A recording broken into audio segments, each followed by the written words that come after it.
Welcome back to my channel. मैं आज आप लोगों के लिए लेकर आ चुकी हूँ एक कलेक्टिव रीडिंग जिसका टॉपिक रहने वाला है कि ईश्वर आपको क्या चेतावनी देना चाहते हैं, यानी किस बात के लिए ईश्वर आपको अवेयर करना चाहते हैं, क्या बताना चाहते हैं आपको कि आपको किस बात पर ज़्यादा अटेंशन, ज़्यादा ध्यान देने की ज़रूरत है। तो आज हम ये चेक करेंगे और ये रीडिंग जनरल है पूरी तरह से, तो हो सकता है आपके साथ रेजोनेट करे या ना करे, तो आपको ओपन माइंडेड होकर सुननी है। यह रीडिंग सभी ज़ोडिएक साइंस के लिए है, हर उम्र के व्यक्ति के लिए है, ओके। और टाइमलेस है, यानी जब भी आप इस वीडियो तक पहुंचेंगे, जब भी आप इस वीडियो को देख रहे हैं, यह आपके साथ तभी रेजोनेट करेगा। फिर चाहे आप इस वीडियो तक कितने भी महीने, हफ्तों या सालों बाद क्यों ना पहुंचे हों, आप जब भी इस वीडियो को देख रहे हैं यह आपके साथ तभी तो व्यूअर्स, अगर आप ड्रीम टैरो चैनल पर पहली बार आए हैं और आपने अब तक सब्सक्राइब नहीं किया है तो मैं आपसे रिक्वेस्ट करना चाहूँगी कि सब्सक्राइब ज़रूर करें ड्रीम टैरो चैनल को और बन जाएं ड्रीम टैरो फैमिली का हिस्सा, क्योंकि मैं ऐसे ही डिफरेंट टॉपिक्स पर रीडिंग लेकर आती रहती हूँ। रीडिंग्स के दौरान intuitive messages, channelled messages and channel songs provide करती हूँ जो मैं नहीं चाहती कि आप मिस कर पाएँ। इसीलिए सब्सक्राइब ज़रूर करें और बेल आइकन को प्रेस करना ना भूलें, ताकि जब भी मैं कोई वीडियो लेकर आऊँ सबसे पहले आप उसे देख पाएँ। ओके, चलिए स्टार्ट करते हैं और देखते हैं कि ईश्वर आपको क्या चेतावनी देना चाहते हैं। Okay, let's see.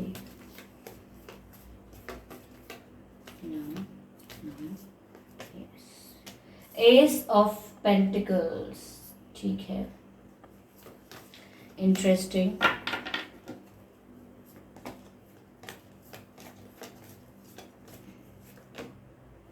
Eight of Wands, interesting, nice. Okay, no, yeah. Justice, interesting.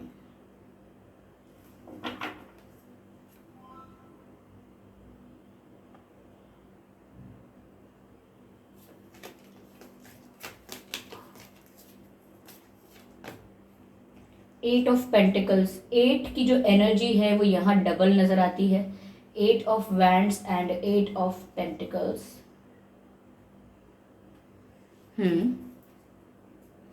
I hope visible हैं आपको सभी कार्ड्स।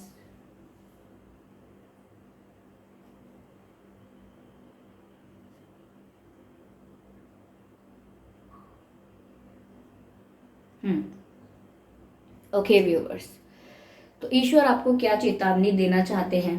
पहली चीज तो व्यूअर्स, ऐसा लगता है कि अगर आपके साथ कुछ इनजस्टिस हुआ था, यानी कि आपने किसी चीज के लिए बहुत स्ट्रगल किया, बहुत एफर्ट्स डाले और ये कह सकते हैं कि किसी को बहुत वैल्यू दी, और लेकिन बदले में आपके साथ बहुत गलत हुआ।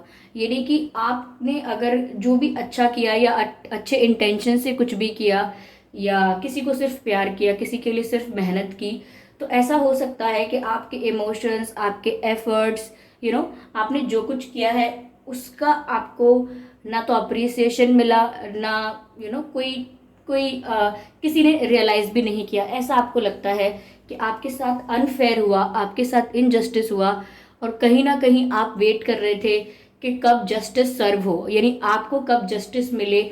आपको अगर बिना क्लोजर दिए या बिना कोई रीज़न बताए अचानक आपसे किसी ने बात करना बंद कर दिया, या आपको इग्नोर करना स्टार्ट कर दिया, या आपके साथ रूड हो गया कोई बिना किसी रीज़न के या बिना कोई रीज़न दिए, तो ये सच में आपके साथ अनफेयर या इनजस्टिस था। ये करियर में भी हो सकता है, ठीक है, कि आपने बहुत मेहनत की लेकिन फ़ायदा किसी और को हुआ, तो आपके साथ इनजस्टिस हुआ। तो किसी भी प्रकार से आपके साथ अगर इनजस्टिस हुआ है तो डिवाइन आपको ये गाइड कर रहे हैं पहले कि आपको जस्टिस ज़रूर मिलने वाला है व्यूअर्स। इट्स वेरी क्लोज, यानी कि जो भी फेयर होना चाहिए वो होगा, जो आप डिजर्व करते हैं वो आपको ज़रूर मिलेगा। और अगर कोई ऐसा है जो कर्मा फेस करने वाला है कुछ गलत करने के लिए, किसी ने आपको हर्ट किया, गलत किया, तो वो भी कर्मा फेस करेगा। मेल हो फीमेल हो कोई भी हो, कर्मा सर्व होगा।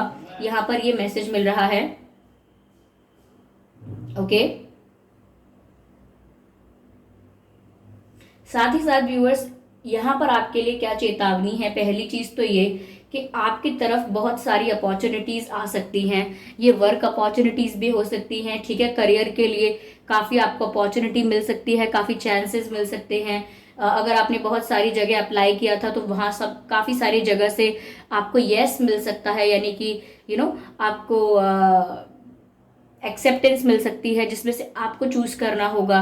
ये ऐसा हो सकता है काफ़ी लोग आपको अप्रोच करें या काफ़ी रिश्ते आपके पास आए, काफ़ी लोग आप में इंटरेस्ट दिखाएं, आपको अटेंशन देना स्टार्ट कर दें, ठीक है। और ये ऐसा हो सकता है कि आपकी तरफ कोई कम्युनिकेशन भी आ रहा है, यानी कोई व्यक्ति जो आपसे काफ़ी समय से बात करना चाहता था या कर नहीं पा रहा था या जानबूझ के नहीं कर रहा था या नहीं कर रही थी, तो मुझे लगता है कि अब कॉल आ सकता है, मैसेज आ सकता है किसी की तरफ से आपको। Okay, yes. हम्म। तो कम्युनिकेशन की एनर्जी भी है कि कोई आपसे बात करने की कोशिश कर सकता है, तो आप यहाँ पर चांसेस हैं कि आपकी बात हो नहीं पाएगी because of like common basic reasons, कि आपको पता नहीं चलेगा किसका कॉल कब आया, या जब कॉल आएगा तब आप सो रहे होगे, या कुछ ऐसा होगा कि आप अपॉर्चुनिटी को मिस कर सकते हैं। तो अगर आप सच में एक अच्छी अपॉर्चुनिटी को मिस नहीं करना चाहते, चाहे वो करियर की हो, तो आपको थोड़ा अटेंटिव रहना होगा, यानी कि आपको अवेयर रहना है, अटेंटिव रहना है। ऐसा ना हो मौका आए और चला जाए और आपकी नज़र भी ना पड़े, आप समझ भी ना पाए उस मोमेंट की वैल्यू को। ओके। हम्म। यहाँ पर व्यूअर्स ऐसा भी मुझे लग रहा है कि कोई बड़ी अपॉर्चुनिटी या कोई बड़ा प्रपोजल आपकी तरफ आ सकता है, बड़ा यानी कि कोई सॉलिड ऑफर आ सकता है, कमिटमेंट का ऑफर आ सकता है, जिसको आपको कंसिडर करना है अच्छे से। यानी कि आप जो इतने सारी अपॉर्चुनिटीज होंगे या आपके पास ऑप्शंस होंगे, चाहे बहुत लोग आपको अप्रोच कर रहे हों, इसमें से कोई एक ऐसा पर्सन या कोई एक ऐसा ऑफर या कोई एक ऐसी अपॉर्चुनिटी ज़रूर होगी जो एक रिलायबल अपॉर्चुनिटी है। कोई पर्सन अगर अपनी फीलिंग्स कन्फेस कर रहा है तो वो पर्सन बहुत जेन्युइन होगा, उनकी फीलिंग्स बहुत जेन्युइन होंगी। तो इन सभी में से आपको ये पहचानना है कि रियल क्या है। ओके, कौन रियल है, या किसके साथ आप खुश रहेंगे, या क्या चूज करके आपको फायदा होगा, ये आपको सोच समझ के डिसाइड करना है अच्छे से। जल्दीबाजी में डिसाइड नहीं करना है, इमोशनल होके डिसाइड नहीं करना है, सारे ऑप्शंस को कंसिडर करके सब कुछ जान के समझ के डिसाइड करना है। क्यों? क्योंकि जब बहुत सारे चांसेस, अपॉर्चुनिटीज मिल सकते हैं, बहुत सारे ऑफर्स आ सकते हैं, तो यहाँ पर ये भी चांसेस हैं कि या तो आप अपॉर्चुनिटी को मिस कर दें, या ये भी हो सकता है कोई रॉन्ग ऑप्शन चूज कर लें। तो यहाँ पर आपको कोई ऐसा ऑप्शन चूज करना है जो रिलायबल है, लॉन्ग टर्म है, ठीक है। यस। ऐसा भी लगता है व्यूअर्स कि आपके पास एक ऐसी सिचुएशन आ सकती है, एक ऐसी सिचुएशन अराइज हो सकती है जहां पर आपको डिसाइड करना पड़ सकता है कि क्या सही है क्या गलत है, या आपको किसी का साथ देना पड़ सकता है कि आप सही हो या आप गलत हो, किसी का साथ देना है या नहीं देना है। ऐसी सिचुएशन आपके आगे आ सकती है, तो सच में आपको सही का साथ देना है, क्योंकि सिचुएशन में ये भी ट्विस्ट हो सकता है कि जो गलत है वो आपका कोई अपना हो, जिसने कुछ गलती की है, हो सकता है वो आपसे क्लोज हो, तो वो एक्सपेक्ट करे कि आप हमेशा उसी का साथ दोगे। लेकिन डिवाइन आपको बोल रहे हैं कि सिर्फ कोई अपना है, सिर्फ कोई आप पसंद करते हैं किसी को, या कोई आपको करता है, या आप उसे बहुत समय से जानते हैं, सिर्फ इस वजह से किसी का साथ मत दीजिएगा। जो सच है, जो सही है, उसी का साथ दीजिएगा। तो अगर एक सिचुएशन अराइज होती है फेवर करने की, तो आप उसी चीज को, उसी पर्सन को फेवर करिए जो सही है, विदाउट थिंकिंग अबाउट कि किसके आप ज्यादा क्लोज हो, किसके साथ आपके अच्छे टर्म्स हैं। इसको आपको नहीं ध्यान देना है, राइट और रॉन्ग में डिसाइड करना है। क्योंकि अगर आप अनफेयर होंगे तो आपके साथ बहुत कुछ अनफेयर हो सकता है, इस बात का ध्यान रखें, ठीक है। मुझे यहाँ पर ऐसा लग रहा है 8 ऑफ पेंटिकल्स का कार्ड भी है। कोई काफी मेहनत कर रहा है, काफी स्ट्रगल कर रहा है, काफी हार्डवर्क कर रहा है, बहुत बिजी रहता है कोई। तो या तो स्टडीज में, जॉब में, बिजनेस में, करियर में, किसी भी तरह से, या लव लाइफ में आप बहुत स्ट्रगल कर रहे हैं, किसी को चेज भी कर रहे हैं, किसी को कन्विंस करने की, इम्प्रेस करने की, या कुछ भी समझाने की कोशिश कर रहे हैं, किसी पर्सन के लिए एफर्ट्स ले रहे हैं। तो ये किसी भी वे में हो सकता है, लेकिन ऐसा लग रहा है कोई बहुत हार्डवर्क कर रहा है, बहुत मेहनत कर रहा है, ठीक है। तो ऐसा लगता है व्यूअर्स कि आप जो भी एफर्ट्स आप ले रहे हैं, ये जो भी हार्डवर्क आप कर रहे हैं, ये वेस्ट नहीं जाएगा। इस बात की अश्योरिटी यहाँ पर आपको मिल रही है कि आप जो डिजर्व करते हो वो आपको ज़रूर मिलेगा। सपोज अगर मैंने बिल्कुल पढ़ाई नहीं की और एग्ज़ाम दिया है और मुझे सिर्फ पासिंग मार्क्स मिलते हैं और रिजल्ट देखकर मैं अपना सर पकड़ लूँ और बोलूँ कि ये तो बहुत कम मार्क्स हैं, ये तो बहुत ही स्टूपिड बात होगी। क्योंकि अगर मैंने पढ़ाई नहीं की थी तो मुझे अगर पास भी कर दिया गया है तो ये बहुत बड़ी बात है, सरप्राइजिंग बात है, शॉकिंग बात है कि थैंक गॉड इतना भी हो गया। क्योंकि आपने पढ़ाई नहीं की थी, आप जानते हो अच्छे मार्क्स आप डिजर्व नहीं करते थे। लेकिन वहीं कोई टॉपर होता है जो बहुत मेहनत करके जाता है, उसे विश्वास होता है उसके इतने मार्क्स तो आएंगे ही, फिर भी कम होते हैं तो वो थोड़ा टेंशन में आ जाता है कि मैंने तो ज़्यादा मेहनत की थी। तो यहाँ बात मेहनत की है, जितना आपने स्ट्रगल किया, जितना आपने हार्डवर्क किया, सिर्फ उतना ही आपको रिटर्न होगा, ना उससे ज़्यादा ना उससे कम। तो अगर आप ज़्यादा का एक्सपेक्टेशन रखते हैं तो भी डिसअपॉइंट होंगे, और अगर आप सोचते हैं कि आपको तो थोड़ा बहुत ही मिल जाए वही काफ़ी है, तो वो भी नहीं होगा। आपने जितना मेहनत किया है उतना ही आपको मिलेगा, ठीक है। और कोई शादी का रिश्ता आपकी तरफ आ सकता है, लेकिन बहुत सारे रिश्तों में से ये एक रिश्ता होगा, आपको समझना होगा इसे अक्ल का यूज़ करके, यानी दिमाग का यूज़ करके आपको समझना होगा, ठीक है। चाहे आप समय ले सकते हैं इस बात के लिए, जल्दी की कोई ज़रूरत नहीं है, क्योंकि ये इम्पोर्टेंट डिसीजंस की बात है, ठीक है। यस, कोई आपसे बात करने भी आ सकता है व्यूअर्स, कोई एक्स पर्सन या कोई पुराना दोस्त, किसी से आपकी दोबारा मुलाकात हो सकती है, या किसी के साथ मैसेजेस एक्सचेंज हो सकते हैं, या कॉल वगैरह आ सकता है। Okay viewers, okay, hold the space, पहला card. Okay, hold the space, mirror guardian,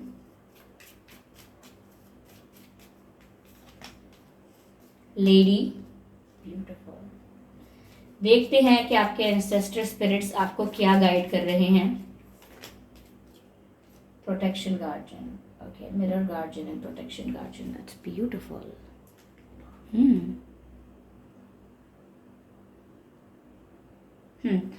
पहला जो कार्ड आया है व्यूअर्स, होल्ड द स्पेस, ऐसा लगता है व्यूअर्स कि कहीं ना कहीं या तो आपके मन में बहुत ज़्यादा कंप्लेंट्स हैं किसी को लेकर, या बहुत ग्रजेस हैं, किसी ने कुछ गलत किया हो, जो किया हो सो किया हो, लेकिन आपके मन में शिकायतें बहुत हैं, आपके मन में ग्रजेस बहुत हैं, द्वेष भावना है, भूल नहीं पाए हैं आप वो जो किसी ने आपके साथ गलत कर दिया था। भूलने की बात नहीं है, आप माफ नहीं कर पाए हैं उसको। तो यहाँ पर ऐसा लगता है जो भी आपके मन में ग्रजेस हैं, या जो भी आपके मन में कंप्लेन्स हैं सिचुएशंस या लोगों को लेके, आपको उनको रिलीज करना होगा। क्योंकि आपको अपने अंदर इतना स्पेस क्रिएट करना होगा कि आप नई चीज़ों को एक्सेप्ट कर पाएँ, नए ब्लेसिंग्स को, गिफ्ट्स को, प्रेजेंट्स को आप रिसीव कर पाएँ।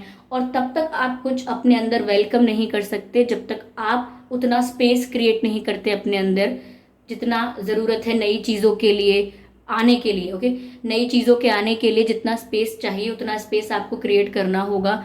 और जो भी ऐसे थॉट्स हैं या कंप्लेन्स हैं या ग्रजेस हैं, उनको रिलीज करना होगा अपने दिमाग से।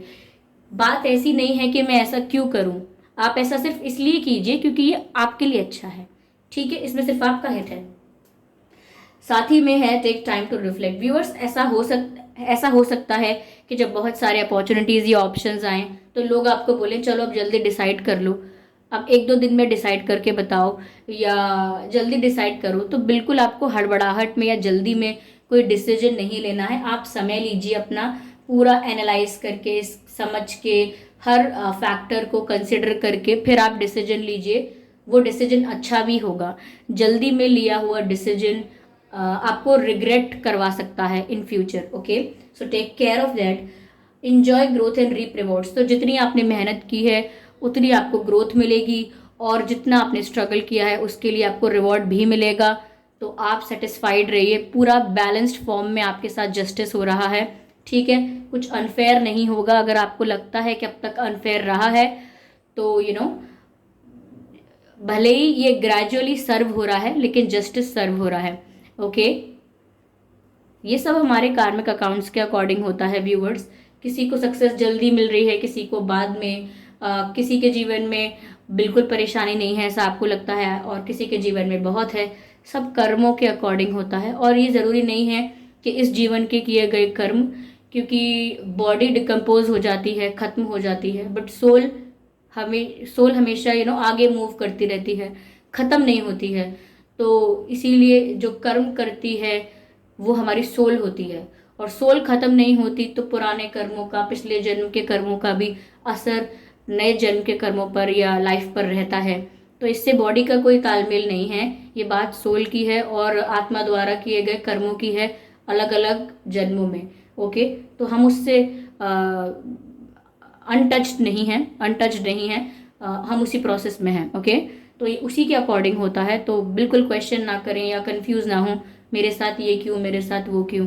मैंने किसी का गलत नहीं किया, मैंने किसी का बुरा नहीं चाहा। हो सकता है ऐसा, ऑफ कोर्स नहीं किया होगा गलत, बट इसका मतलब ये नहीं है कि किसी और लाइफ में नहीं किया है गलत। ठीक है, तो कुछ फैक्ट्स ऐसे हैं जो हम मानना नहीं चाहते, बट क्रिस्टल क्लियर होते हैं। ओके, अगला कार्ड है protection guardian, drop your shields. तो डिवाइन आपको गाइड कर रहे हैं, ईश्वर आपको गाइड कर रहे हैं कि आप जिस भी चीज़ को लेकर डिफेंसिव हो रहे हैं, अपना प्राइवेट स्पेस शेयर नहीं कर सकते किसी के साथ, अपने मन की बातों को ओपनली शेयर नहीं करते, अपने ओपिनियन को एक्सप्रेस नहीं करते, और हमेशा एक डिफेंसिव पोजीशन में रहते हैं कि अब कोई अगर आपसे मीठी मीठी बातें कर रहा है तो ज़रूर आपसे कोई मतलब निकालता होगा अपना, या अपने किसी मतलब के लिए आपसे प्यारी प्यारी बातें कर रहा है। ठीक है, कोई आपकी हेल्प करता है तो आपको लगता है ये इसलिए कर रहा है मेरी हेल्प, ताकि बदले में मैं इसकी हेल्प करूं। ये भी हो सकता है कि कोई आपसे बोले कि मुझ पर भरोसा करो, तो आप डर जाएंगे कि बिल्कुल भरोसा नहीं करना चाहिए, ये क्यों चाहते हैं कि मैं इन पे भरोसा करूं। तो आपके मन में हर जगह डर आ जाता है, हर जगह डाउट आ जाता है, इसीलिए आप डिफेंसिव हो जाते हैं। ठीक है, किसी को पूरा समझे बिना, सिचुएशन को पूरा समझे बिना आप डर जाते हैं कि नहीं नहीं, यहाँ पर मेरे साथ गड़बड़ हो सकती है, तो मैं ज़रा अपना डिफेंसिव सिस्टम एक्टिवेटेड रखूं, किसी को अपने इतने करीब ना आने दूं, और किसी के साथ इतना अटैच ना हो जाऊं कि मुझे कोई हर्ट कर पाए। तो डिवाइन आपसे कह रहे हैं कि आप अपनी शील्ड्स को, यानी कि जो आपने अपने आसपास शील्ड बना रखी है अपने आप को प्रोटेक्ट करने के लिए, उनको ड्रॉप कर दीजिए, क्योंकि you are in the safe environment, you are in the protected surroundings, यानी कि आप प्रोटेक्टेड हैं कंप्लीटली, क्योंकि प्रोटेक्शन गार्जियन आपको प्रोटेक्ट कर रहे हैं। ठीक है, तो आप प्रोटेक्टेड एनवायरनमेंट में हैं, तो ऐसा तो नहीं लगता कि कोई आपको सच में कोई नुकसान पहुंचाना चाहे और पहुंचा देगा, ऐसा नहीं लगता है। ठीक है viewers, yes, right right. Viewers, अगर आपके फैमिली में कोई मेल गुजर चुके हैं काफ़ी पहले, जिनको आपने देखा था, ये किसी के पिताजी हो सकते हैं, दादाजी हो सकते हैं, या परदादाजी भी हो सकते हैं, कोई मेल स्पिरिट है, मेल स्पिरिट जो आपको ब्लेस कर रही है, आपको प्रोटेक्ट कर रही है, तो you are always in the protected environment और एरिया, हमेशा प्रोटेक्टेड ही फील करें अपने आप को आप। ओके, तो व्यूअर्स, ये थे डिवाइन मैसेजेस कि आपको क्या चेतावनी, क्या गाइडेंस की ज़रूरत थी, यहाँ पर वो चैनल करने की कोशिश की है मैंने। अगर ये रीडिंग आपको अच्छी लगी है तो कमेंट करके ज़रूर बता दें, और वीडियो को लाइक करना बिल्कुल ना भूलें, सब्सक्राइब ज़रूर कर दें ड्रीम टैरो चैनल को, और बन जाएं ड्रीम टैरो फैमिली का हिस्सा। ओके, और अगर आप मुझे देखना चाहते हैं, मेरे साथ face to face virtual interaction चाहते हैं, तो आप मेरे न्यू यूट्यूब चैनल को सब्सक्राइब कर सकते हैं, जिसका लिंक आपको डिस्क्रिप्शन में मिलेगा। और अगर आप मुझे इंस्टाग्राम पर फॉलो करना चाहते हैं तो मेरे पर्सनल इंस्टाग्राम अकाउंट का लिंक भी आपको डिस्क्रिप्शन में मिल जाएगा। ओके व्यूअर्स, तो फिर चलिए मिलते हैं अगली रीडिंग में, तब तक के लिए bye bye family, bye bye angels, love you all, bye bye.